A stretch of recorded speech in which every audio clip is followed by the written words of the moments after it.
Lo que yo les quiero decir es de que la ciencia, ¿cierto?, es muy importante en nuestra vida. Tan importante en nuestra vida que además existió una persona que fue muy influyente al momento de elaborar uno de los destilados, ¿cierto?, con más presencia en las tierras nórdicas, pero también a nivel mundial, ¿cierto? Estamos hablando de la vodka. Sí, muchos dicen, pero no es el vodka. Bueno, en Rusia se le llama la vodka, la bebida nacional. ¿Ya? De hecho, dígame. Dimitri. De hecho es Dimitri, pero se pronuncia, o sea, se escribe Dmitri, porque es una D sin la I. El apellido. DM.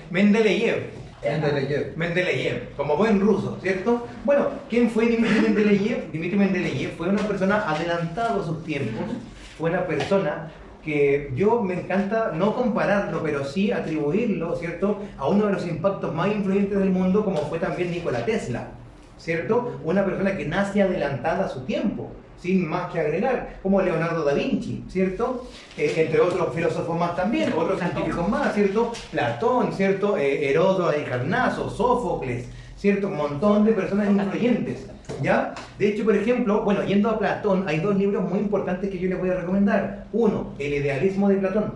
Dos, El mito de la caverna, también lo pueden encontrar así. Los tipos que solamente ven la sombra y no conocen la realidad solamente por medio de espejismo, no, por sombra. Lo que pasa es que lo que quiere decir es de que el ser humano, ¿cierto?, se rige hacia lo que escucha, no a lo que, y incluso en base a lo que ve, pero no a lo que él intenta. Porque la persona que, por ejemplo, estaba en la caverna y quiere salir de la caverna para conocer cómo es el mundo, vuelve y le dice a los demás cómo era afuera y que no habían monstruos ni nada de eso, pero la gente aún así no le creyó a esta persona. Eso quiere decir que hay pocas personas que se atreven a cambiar el mundo, ¿cierto?, y a buscar su propio camino, y que la gran mayoría, entre otras enseñanzas que deja la historia, ¿cierto?, es de que solamente se dejen en base a lo que escuchan o ven. Eso es todo, ¿ya? Ahora, es un libro maravilloso. Hay gente que a veces no le gusta leer tanto, porque igual con tanto teléfono se va perdiendo la costumbre. Bueno, en YouTube hoy día tenemos la posibilidad de que alguien nos narre un cuento o un libro, ¿cierto? Entonces, por ejemplo, tú en vez de leerlo lo puedes estar escuchando, ¿cierto? Y vas imaginándote, porque lo que tenemos que entender en cuanto a lectura y visual es la imaginación, ¿cierto? Por eso tú cuando eras niño leías un libro y te imaginabas los paisajes, los árboles, la brisa marina, todo eso. Y eso lo vamos perdiendo con el tiempo.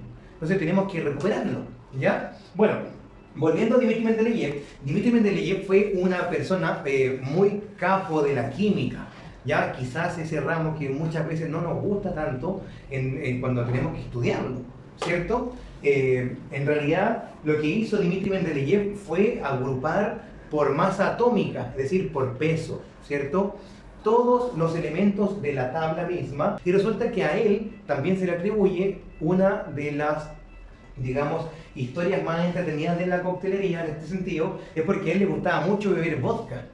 Le gustaba mucho beber vodka. Y él se daba cuenta que la graduación alcohólica era un condicionante de la manera o forma de disfrutar la bebida. Entonces, por ejemplo, cuando tú bebes un destilado a más de 40 grados o menos de 40 grados, tú puedes tener reacciones como la salivación o la resequedad de la lengua, ¿cierto? ¿Les ha pasado, no? Cuando beben algún tipo de alcohol, por ejemplo, la lengua genera salivación o resequedad, ¿cierto?